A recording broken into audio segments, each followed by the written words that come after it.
আসসালামু আলাইকুম রহমতুল্লাহ। সম্মানিত দর্শক, জান্নাতি নারীর চারটে বৈশিষ্ট্য।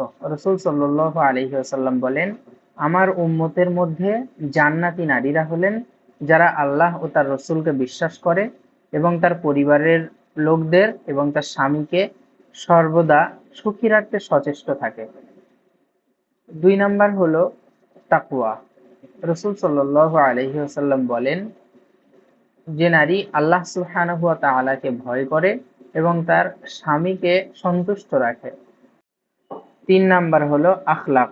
রাসূল সাল্লাল্লাহু আলাইহি ওয়াসাল্লাম বলেন, সেই নারী জান্নাতে যাবে যে সর্বদা তার স্বামীকে সন্তুষ্ট রাখতে চেষ্টা করে এবং তার বিপদ আপদে তার পাশে থাকে এবং তাকে কখনো কষ্ট দেয় না।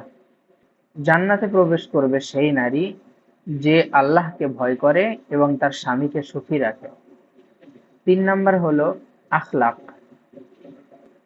উত্তম স্ত্রী তার স্বামীকে সর্বদা সন্তুষ্ট রাখতে চেষ্টা করে। জান্নাতি নারীরা হলেন যারা তাদের সামর্থ্য অনুযায়ী নিঃস্বার্থভাবে সংসারের কাজ করে আর কখনো অসন্তুষ্টি প্রকাশ করে না। আল্লাহ সুবহানাহু ওয়া তাআলা পবিত্র কোরআনে সূরা নিসার 19 নম্বর আয়াতে বলেন, ওয়াশিরুহুন্না বিল মা'রুফ, তাদের সাথে সৎ ব্যবহার করবে এবং শ্রদ্ধা ও ন্যায় পরায়ণতার সাথে চলবে।